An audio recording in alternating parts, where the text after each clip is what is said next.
Hello, welcome back to my channel butterfly ocean. তো আজকে gym কবিরের থার্ড ডে, আর after lunch ভাবলাম একটু বেরোই। তো চিত্রদীপ্তা গাড়ি করে নিয়ে গেল আমাকে আর শরীরকে। একটু গ্রসারিজের জিনিস নেওয়ার আছে, প্লাস একটা স্পট দেখার আছে এখানে। তো ফার্স্টেই যে স্পটটাতে আমরা দাঁড়াবো সেটা হচ্ছে 0 পয়েন্ট। তো সেটা আমরা যাচ্ছি, গেলে তোমাদের দেখাবো আর সেটা বলবো যে কেন 0 পয়েন্টটা ওখানে ফেমাস। আসছে মানে আসে তো সব জায়গায়। ভিডিওটাতে দেখবি তো এই রোডটাতেই আছে। আচ্ছা আচ্ছা আচ্ছা আচ্ছা। এইটা হচ্ছে 0 পয়েন্ট, আর নিচ দিয়ে বয়ে গেছে কোশি রিভার। তো আমরা গাড়িটাকে একটু আগে গিয়ে সাইড করে দাঁড়িয়ে তারপরে একটু হেঁটে অত অব্দি যাবো। কিন্তু বিশ্বাস করো, এই হাঁটাটাও যে কতটা মানে বুকের মধ্যে ভয় নিয়ে চলছিলাম। ওইটুখানি রাস্তা হাঁটতেও এত ভয় লাগছে, কারণ 0 পয়েন্ট খুবই ফেমাস টাইগার সাইটিংয়ের জন্য। এই যে নিচ দিয়ে পুরো নদীটা দেখছো, আর চারপাশটা দেখবে গ্রাসল্যান্ড। এখানে মেনলি টাইগাররা প্রচুর নিচটাতে দেখা যায়, টাইগার তাদের কাবস নিয়ে আর সামথিং। তো এখানে অনেকেই দাঁড়িয়ে টাইগার সাইটিং করে, ইভেন ওপরে রাস্তাতেও টাইগার চলে আসে অনেক সময়। তো তার জন্য ওখানে একটু দাঁড়ালাম, কিন্তু অ্যাজ সাচ কিছু আমরা দেখতে পাইনি। ভয় ভয় আবার গাড়ির দিকে দাঁড়াচ্ছিলাম। গাড়িটা দেখো একটু দূরত্বে দাঁড়িয়ে আছে, তো আমার তো খুবই ভয় লাগছিল। এইটা হচ্ছে নতুন গেট। দূরে দাঁড়িয়ে একটু নজর আছে আমাদের উপরে। নতুন এটা মোহন গেট। খুবই ফেমাস টাইগার অ্যাটাক আর টাইগার টেরিটরি পুরো। তো মোহনেরই গেট এখানে নতুন হয়েছিল অ্যাকচুয়ালি। হাতিতে গেটটা ভেঙে দিয়েছে, তাই আবার নতুনভাবে এটা রিওপেন হবে। এই জোনটা খুব ভালো, মানে আমরা গেছিলাম তখন জোনটা খোলা ছিল না, কিন্তু এরপরে গেলে মোহন জোনটা খুবই ভালো, যেটা নতুন খুলছে।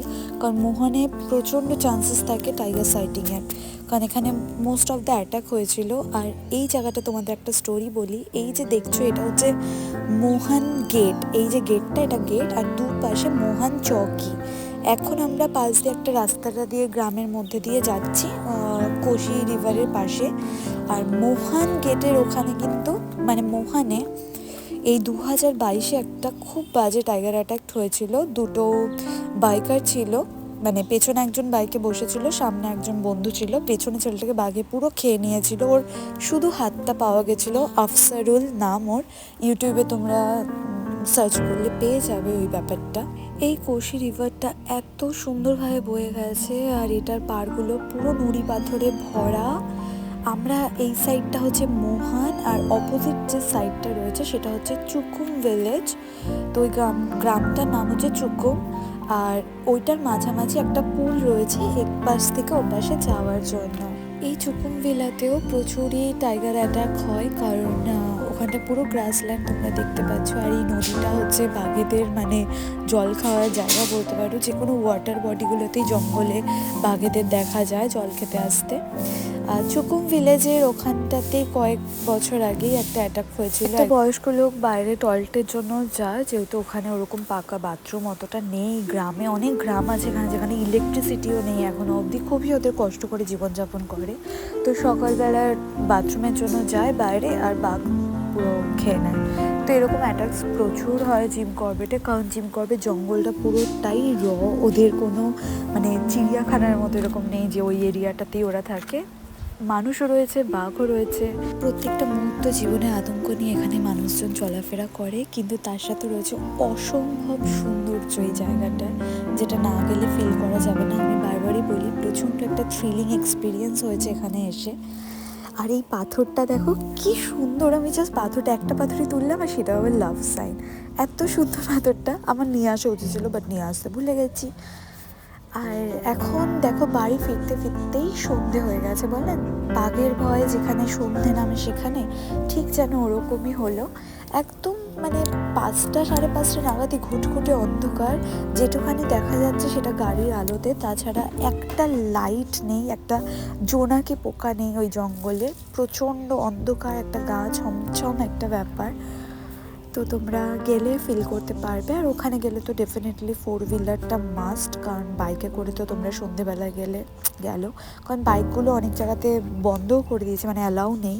কারণ বাঘেরা বাইকে খুব বেশি অ্যাটাক করে, কারণ ওরা এরকম কয়েকটা অ্যাটাক করেছে আর ওরা হ্যাবিচুয়েট হয়ে গেছে, ওদের মনে হয় বাইক অ্যাটাক করা খুবই ইজি। আজকে বাড়ির বাগানে হবে বনফায়ার, আর সুরিত আমাদের সবার জন্য কফি প্রিপেয়ার করছে। সুরিত কফিটা একটু ভালোই বানায়, একদম সে ডালগোনা কফির মতো কফিটাকে ভালো করে ফেটিয়ে কায়দাবাজি করে কফিটা বানিয়েছে, আর এভরিওয়ান লাইকড ইট। তো খুবই ভালো ছিল কফিটা। আর আমরা বনফায়ারের জন্য চিত্রদীপ্ত বাইরে কাঠ ফাট জোগাড় করছে, জ্বালাচ্ছে, আর আমরা এখন কফি দিয়ে বসবো। সবটা বাটিতে নিলে ভালো হতো। আমি যখন এরকম 3-4 জনের কফি বানাই সবটা বাটিতে নিই। এটা তো সুবিধা হয়। দেখি আমি একটু করবো, দেখবো। তাহলে নিয়ে নাও না, বাটিতে নিয়ে নাও, নিলে ওটা হয়ে যাবে। একটু জাস্ট দাঁড়াও, কোনো অসুবিধা নেই। ঘোরাবার জায়গাটা থাকে না সেখানে। আর এটাও চৌড়া, এটাও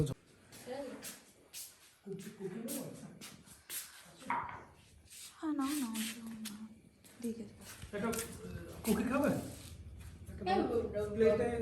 প্লেটে কি ওর নিয়েছো না? জিম করবেটের বুকে গভীর অরণ্যে গভীর জঙ্গলের মধ্যে একটা নিজস্ব কটেজ, আর তার ব্যাকইয়ার্ডে মস্ত বড় বাগান, আর তার মধ্যে বন্ধুরা মিলে বসে বনফায়ার চালিয়ে কফি এনজয় করতে করতে, মানে এটা একটা স্বপ্ন। একটু একটু ঠান্ডা পড়েছে, তার সাথে গা ছমছমে বাঘের গল্প দিয়ে আমাদের রাতটা বেশ ভালো জমে গেছিলো। তারপর যে যার ঘরে গিয়ে ঘুমিয়ে পড়ি আমরা ডিনার করে। Next day morning. চাটনির রেসিপিটা একটু বলো তো, কি করবে? পেয়ারাগুলোকে পিস করে দিয়ে, একটা পেয়ারা, হ্যাঁ। দুটো লঙ্কা, একটু এই মিন্ট পাতা, হ্যাঁ, একটু ধনিয়া পাতা, আর একটু জিরে দেবো। আর এই টমেটোটাও দেবে, কাঁচা টমেটোটা? এই তো অন্য চাটনি। ও আচ্ছা, এটা কালকের চাটনিটা। হ্যাঁ, কালকে যে চাটনিটা ছিল সেটা করছি। জিরে পাউডার, ও না গোটা জিরে, গোটা জিরে দিলাম, খাড়া জিরে, একটু দিলাম নমক, নুন। পেয়ারা অনেকভাবে মাখা অনেক আগে খেয়েছি, এবার চিত্রাদি যখন বললো পেয়ারা চাটনি, আমার তো শুনে এত ইন্টারেস্টিং লাগলো যে পেয়ারাটাকে গ্রাইন্ড করে আবার চাটনি হয়। বাট সত্যি পেয়ারা, ধনেপাতা, আদা, লঙ্কা, তোমরা তো শুনলে কী কী দিল, দেখি এবার চাটনিটা কীরকম হয়েছে।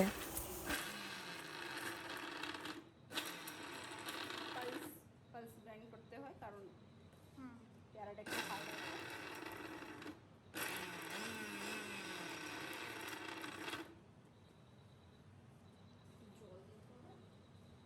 আমাদের ফেভারিট কর্নার হয়, রান্নাঘরের পাশে, পায়ের পাশে শুয়ে থাকা একটা কর্নার।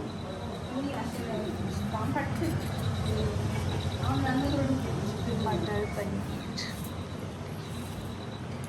পেয়ারাগুলোকে একটু ছোটো করে দিচ্ছে, তার জন্য অনেকগুলো হয়ে গেছে, এটা হচ্ছিল না।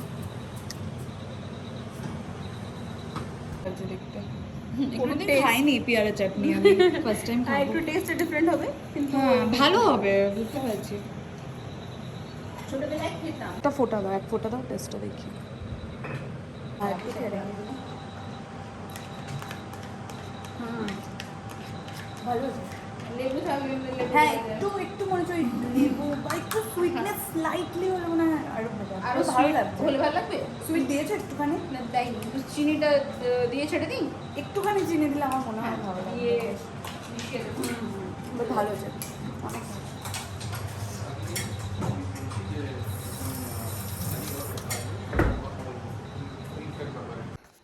এখন যাচ্ছি ট্রেকে। কতটা দূর? 40 মিনিট যেতে লাগবে। হোয়াট? 40 মিনিটস। হেঁটে হুম। আবার আসা, মানে 2 ঘন্টা? মাই গড, আমি ভেবেছি মানে 10-20-25। না না, যাক, এখন ট্রেকে যাচ্ছি। আর কালকে তো ওই দিকটায় গেছিলাম, এখন যাচ্ছি এই দিকে, মানে এই বাড়িটার এখান থেকে বেরিয়ে এই নিচ দিয়ে রাস্তা গেছে, এখানটা দিয়ে। না আসো, একটু ওয়েট করি ওঠার জন্য। চিত্রদা আসুক।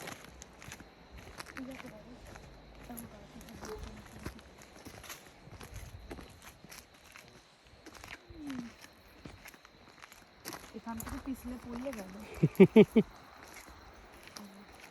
নিচে নিচে অনেক বাড়ি আছে। নিচে নিচে অনেক আছে। ওটাই লাস্ট বাড়ি যেটা দেখছিস। আচ্ছা, এই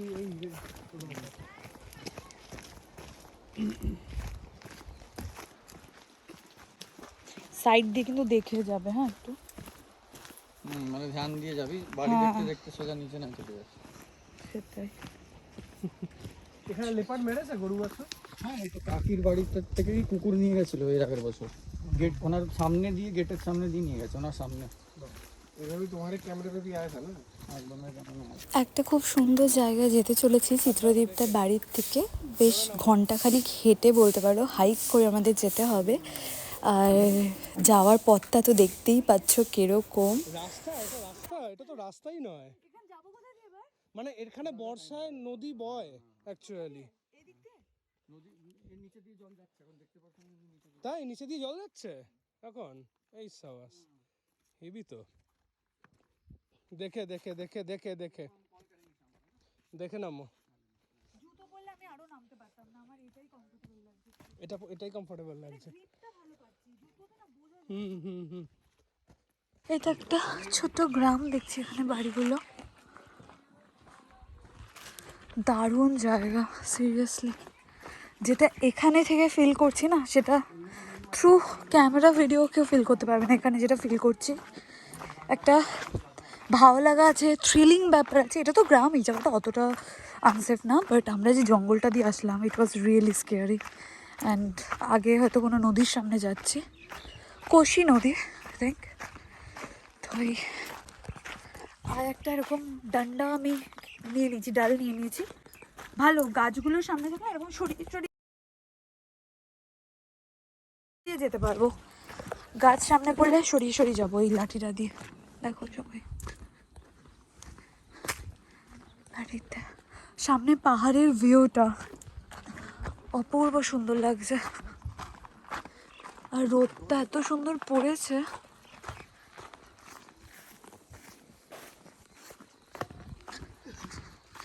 অনেকটা এসে গেছি, এখন কষ্ট হচ্ছে না, ওঠার সময় পুরো বুকে পেন করতে শুরু করবে। এই জঙ্গলটা তো দেখেই ভয় লাগছে, পুরো অন্ধকার অন্ধকার হয়ে গেছে জঙ্গলটা। গ্রাম ওখানে শেষ হলো, যাই না সামনে আরো হয়তো আছে বাড়ি, যায় না, বাট এই জঙ্গলটা জাস্ট দেখো, এই জায়গাটা দেখো। উফ, অনেকটা হেঁটে এসছি, এমন একটা ভিউ। এই ট্রেকটা সবার জন্য নয়, কারণ কেউ এই ট্রেকটা করে না। অপূর্ব বাড়ি যেহেতু এখানে, একটা ভিউ, হ্যাঁ বাড়ি থেকে এই কি রাস্তা ধরে দারুণ আসা যায় লাগছে নদীর ধারে। জায়গাটা। But এই ট্রেকটা আজ অবধি Just ইউটিউবে angle-এ কেউ দেখো। দেখায়নি যে এরকম একটা রাস্তা আছে ওরকম ওপর থেকে নিচে নেমে এসে। খালি এখানেই লোকেরা এটা ইউজ করে, বাট এটা আমার চ্যানেলে প্রথম দেখানো হচ্ছে যে এরকম একটা ট্রেক করে এসে আমরা নামছি। বাট এই ট্রেকের রাস্তাটা অনেক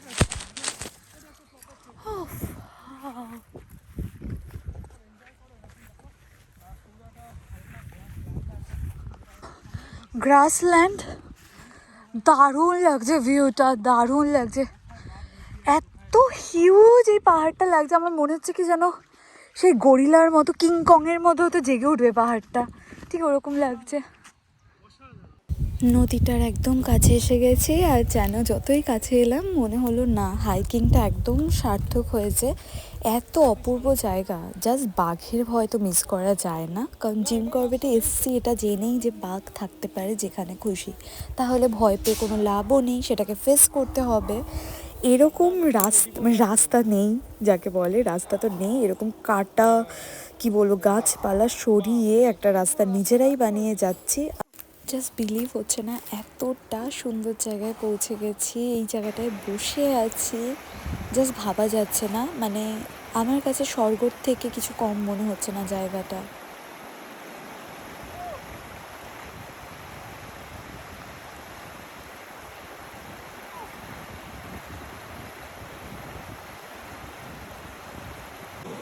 জাস্ট লুক এট দিস, এটা কোনো মানে ন্যাচারাল অর্গানিক কি বলবো ফিশ পেডিকিওর।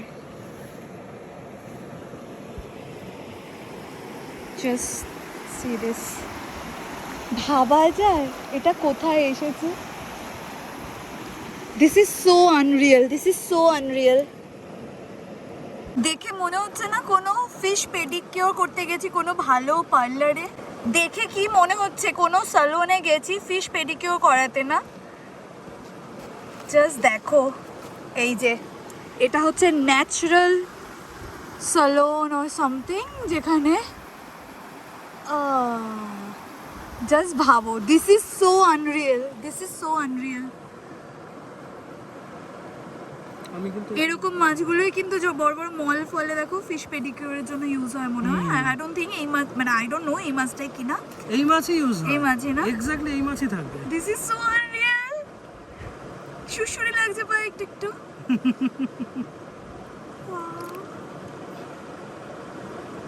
হ্যান্ড পেডিকিউরও করে নি। এটা ওরা ধরা ময়লা যাবে? থাকলে তখনই ধরা ওরা যাবে? খায়। ধরা যাবে না। না না, ধরো না, ধরো না। ধরবো না। প্রথমে ভাবছিলাম জলে নামবো না, একটু জাস্ট পা ভিজাবো, স্নান করব না, কিন্তু এত সুন্দর জায়গা ভাবলাম মিস করে গেলে পরে হয়তো পস্তাবো। শরীর এত সুন্দরভাবে নিজের শরীরটাকে জলের মধ্যে ডুবিয়ে দিয়েছে আর এত রিল্যাক্সড করছে, ভাবলাম না পুরো স্নান না করে বেশ কিছুটা নামবো। তার জন্য একটা হাফ প্যান্ট আমি পরে নিয়েছিলাম ভেতরে, তো ফুল প্যান্টটা ছেড়ে ওটা পরেই নেমে পড়লাম, কারণ ভিজে গেলে অনেকটা রাস্তা আবার মানে ঠান্ডা লেগে যেত। মানে ডেসক্রাইব করতে পারবো না, মানে একটু নেমেছিলাম তাই চেঞ্জ করেছি, শর্টস পরে নেমেছিলাম, এখন চলে যাচ্ছি। নামার মনে আমি ভিডিও শর্টস নিয়েছিলাম, নিয়ে অ্যাটাচ করবো। দেখো কিরকম বাড়ির পাশ দিয়ে নালা টাইপের গেছে, ওখানেই ওরা জামা কাপড় কাচে, বাসন ধোয়। এটা কিন্তু খুবই পরিষ্কার, পাহাড়ের জাস্ট জল, কিন্তু দেখে যেন মনে হচ্ছে ছোট্ট একটা নালা বা ড্রেন টাইপের করা রয়েছে, সেখানেই ওরা জামা কাপড় আর বাসন ধুচ্ছে। এবার বাড়ির থেকে রওনা হই, তোমাদের সাথে দেখা হবে আবার নেক্সট ব্লগে। টিল দেন সবাই খুব ভালো থেকো, সুস্থ থেকো, আর দেখা হচ্ছে আবার নেক্সট ব্লগে। চলো বাই।